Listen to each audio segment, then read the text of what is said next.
Good day, ladies and gentlemen. Welcome to graphic design tutorial course.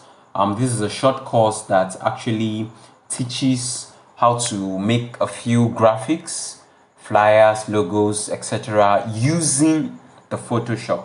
Now, before we delve right into the Photoshop, we're going to see little bits about elements of designs and the tools you need to actually move into this Photoshop tooled design. Now, the first tool that you're going to need is the laptop, and it is advisable for the laptop to be of a minimum gig RAM of 4, and it's just something nice. You may not really need something bigger than this until when you're doing projects that are big and actually worth more than the RAM that is currently which is 4. Now the second one is Photoshop software itself. You're going to need the software to move on with the Photoshop tutorial. So if you don't have the software, you could just easily go online and just get the software. It's an Adobe software, so you just go online and get the software and install it. Now the last thing that you're going to be needing is Passion. Okay, you need this because it's going to actually fuel your movement. It's going to fuel your productivity while learning to design and also while designing. Okay, it's not something that you're just going to start and just forget without fully acquiring the full knowledge. Now we're going to move to elements of design. What do I mean? What is a design made up of? When we talk about graphic design, what is it made up of? Now, generally, they must not have everything you see here apart from the background. There is no design. There is hardly a design that is the graphic design that has a transparent background except for the logos. Now, and this you make it on purpose, making the transparent background. But for general designs, you're going to have a background. So the first element of design is the background. The background is very important. Just like you can see this presentation, you can see that it has a purple background, so it's really important for you to have put the background as a key factor in your design. Now the second thing is the typography. The typography is simply the words you see here, the text that is in a design. Now, just like if you know McDonald has a logo of just a letter, which is M. And you could see that it was actually designed, so you could actually design a letter. So that's typography, and it has a very key role in your design. And the third one is the color. The color has also a very key factor. In fact, you must have heard of color riot. Color riot is not just all about dressing. It's also about your design. Your design could have colors that riot, colors that don't match, and they're not going to really bring out the beauty of your design. Now we have shapes. Shapes, you could see some designs have shape. Now, a design may not have typography. It may just have colors. A design may not have shapes. It may just have the background, the typography, and color. But they all work together. But one of the three most important parts of this is the background, the typography, and the color. Now let's move into the Photoshop application. As you can see here, this is the Photoshop application. There are quite a number of tools right here that you could make use of. One thing is that you may not know every single thing. It depends on, first of all, the project that you're working, the design you're working with. You may be trying to do a little bit of drawing cartoon. You could be designing flyers. You could be designing logos, and different things that you're designing require different tools. But then there are basic tools that is in the Photoshop. Now the first one you can see here is this tool. Now what is this tool called? It's called the Move tool. It just serves as the normal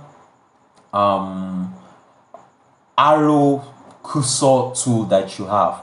Now you can see that a cursor is used to move things around. As you can see, I'm moving this whole window platform around, but then this is used to move the design in your Canva. And what I mean by Canva or your Canva is actually your workspace, your playground on the Photoshop. Now, something like this we have here, you may not need it, but this is called the magic wand, and this is also called the quick selection tool. What does it do? It actually selects what you want to do. It cuts out some things which you're going to be seeing later on in this course. Just don't worry. This is the crop tool, and then we have quite a number of tools. This is the text tool, this is the shape tool. As you can see, we have the rectangle, we have the rounded rectangle, we have ellipse, we have the polygon, and then you have costume shapes, which has quite a number of shapes. Now this is the base color for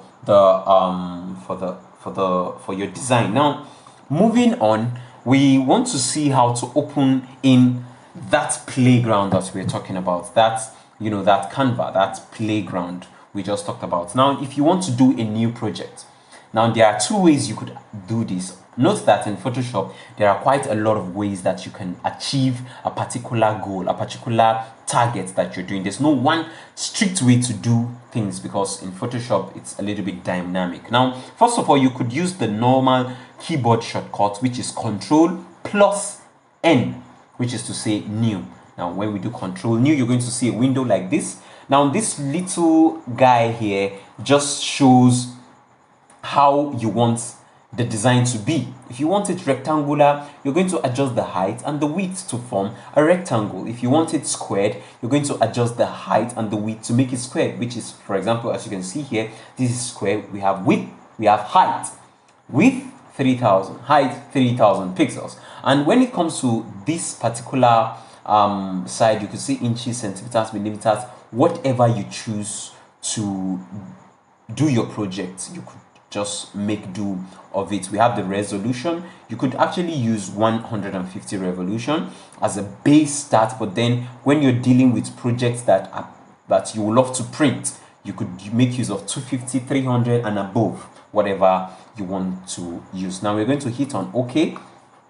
As you can see here, this is our little playground. Now I'm going to show you something. Let's see how we're going to import a picture into this place. Now, like I told you, there are quite a number of ways you could achieve this. Now, the first simple way is coming to this place where they wrote file. Just click on it, and then you can click on open. Now we're going to open, and when you open, you just go to wherever the picture is. It's going to open as a new file on the Photoshop. Now, for example, let's make use of any image. Let me see, I have an image here. Okay, now this is it. Now let me make use of this image. As you can see, the image has been brought to the Photoshop. It's as simple as that. Now, there is another way you can achieve this. The other way is actually coming to wherever the picture you want to import is kept. Wherever the picture is kept. Now, this picture I want to import is kept in this place. Just, this is it. Now, all you need to do is just to hold on that picture and drag. What did I do? I held on this picture that I want to put in my Photoshop, and then I dragged it. As simple as that is. Now, we open our Photoshop, and here it is. Now, when you bring something into the Photoshop, or when you take a particular action on the Photoshop, if you want the action to actually be established on the Photoshop, this button you see here is a confirm button. You need to click on it. Now, as you can see, the picture has become clearer. The picture has become really, really clear. Now, if we want to drag this picture, all we just need to do is to come to this picture. Don't forget, I came here and I clicked on the move tool, which looks like a cursor. As you can see, I can drag the picture wherever I want. If I want to expand the picture, I could do this, but note that this shrinks the image. As you can see, it shrinks the image. But then if I want to move the image in a way that it will not fully distort my image, all I just need to do is to come to this place. When these two arrows facing opposite direction shows, I click on alternate, and then as you can see, the image is moving in all directions. It's moving in all directions. So it is practically advisable to use this method instead of just dragging one part of the image. Although you could do this, but to make your quality, the quality of your image retain itself, you just have to use the alternate key, which is what I just showed you. Now, moving on in photography, the second thing I told you about was what? It was the typography. The typography. Now, as you can see here, we are going to make use of this this typography tool. Now, the typography tool is really simple and really important. What do I mean? Now look at this. If I come here to this place where you can see T and I click on it and I come to this image, now let me just zoom in a little bit on the image. Now if you want to zoom in, all you just need to do is click Control and plus. You understand? As you can see, it keeps zooming, and then you could zoom out with the minus sign, the control plus minus, or you could simply come to this place and use the zoom tool. All you just need to do is to click on it and click on wherever you want to zoom. Now, as I clicked on this text tool, I just came here and I'm going to type Niger. Let me say Niger is a good place to be.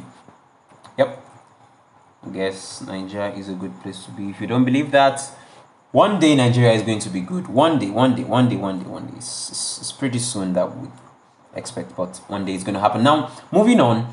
As you can see, I just typed in Nigeria is good. Now, this whole section is the section that controls the typography thing. Everything you know about typography, aside using your move tool to actually move and drag, I could just do this. I could drag in whatever I've typed around. What if you really want to play around this, you're going to make use of this typography section. Now, let me select everything. I'm just clicking Control A, which selects everything. Now, this first place you're seeing here actually selects the kind of font you want to use. Later on in this course, I'm going to be showing you how to download fonts. Maybe you're interested, you like particular fonts, you could just easily download the fonts. Now, if I click on this, what do you see? Nigeria is good has turned to another font. I click back on this, what do you see?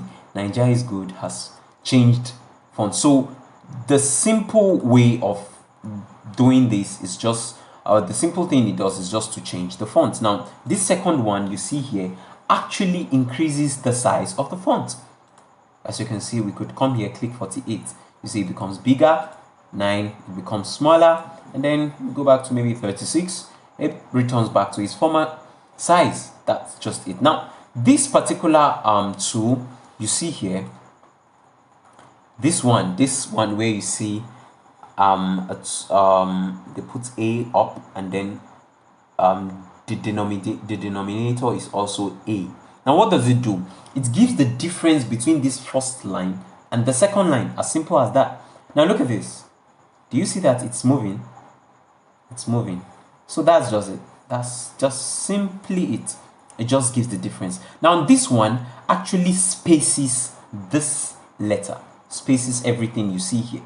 Now let's drag here. You see, drag here. Can you discover that the spacing is really it has stretched the image?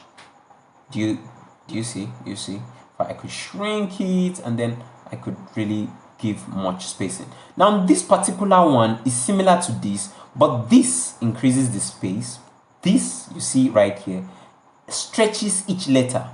Now don't get confused. This increases the space between each letter. As you can see, just look at this. Look at this. Look at the space between N-A-I-J-A very, very much. And then look at this. Do you understand? But then this stretches. You see, the space is not increasing, but then each letter is stretching. What am I doing? I just came here, I hold on the T, and then I drag left and right, as simple as it is. Photoshop is actually a very simple software. Now, getting to this place, what am I doing here? Now, the function of this tool you see here, is to stretch the letters vertically. Now, this one stretches it horizontally. Now, this one stretches it vertically. What do you see? What do you see? It's stretching vertically. It's stretching vertically.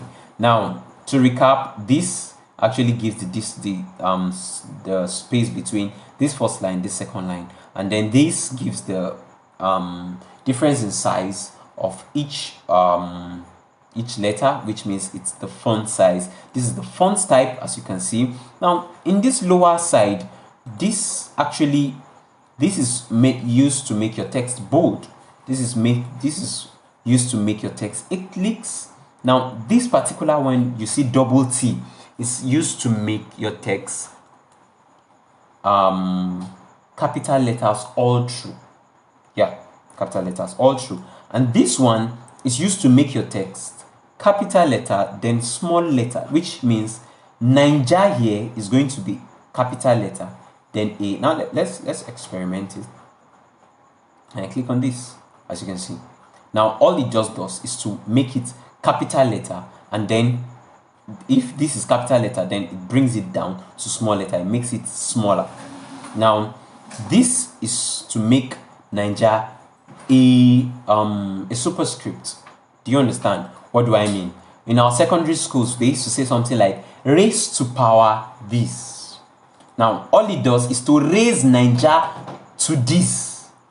You know that point when you say raise to power of 2, you're going to write 1, and then after that you are going to make you're going to say 1 should be raised to power of 10. And you're going to write 1, and then you're going to put 10 up here. Now that's what just this does. Now this one is actually making base, the normal base. You know, when we were in secondary school during mathematics, for those of us who loved or hated mathematics, now you discover that when you were doing indices, you discover that sometimes you get bases. You write 1 and then you put base, which means you're stepping a number lower. Do you understand? It's as simple as that. Now, what is the function of this? This is to underline. As you can see, Ninja has been underlined. I've given it a white underline. And then for this last one you're seeing here, they call it strike through. Strike through. It strikes through. Now look at this. Look at this. You discover that there is a white line. Can you see that? Can you see that there is a white line that has actually went through all the letters? Now this is just a simple course, a simple introduction to the general user interface of the Photoshop. Now before we go for today, before we round up this course, I'm going to do something just to make our course a little bit nice, and to wrap it up for this evening. I'm just going to do a little design just to make this something we wrote here. Ninja is good, just to make it. Don't forget, this is the crop tool, and I just cropped this out.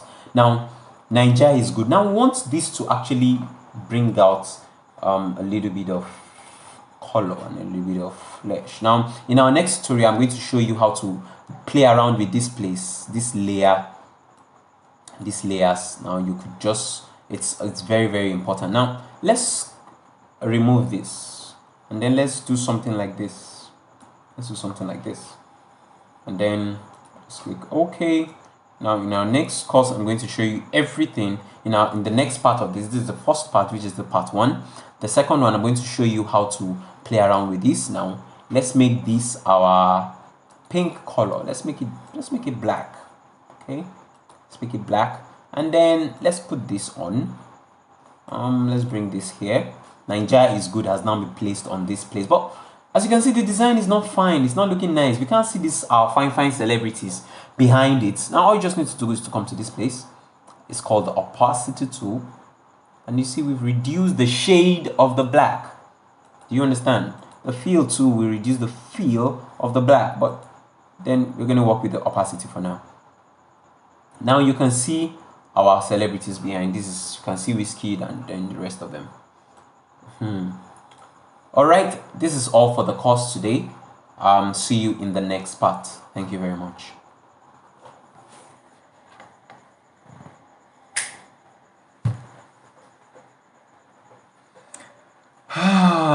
There's this thing they taught us in computer science. Is it binary? It's binary. It was binary. I was trying to remember. Binary. Oh, that year I hated that binary.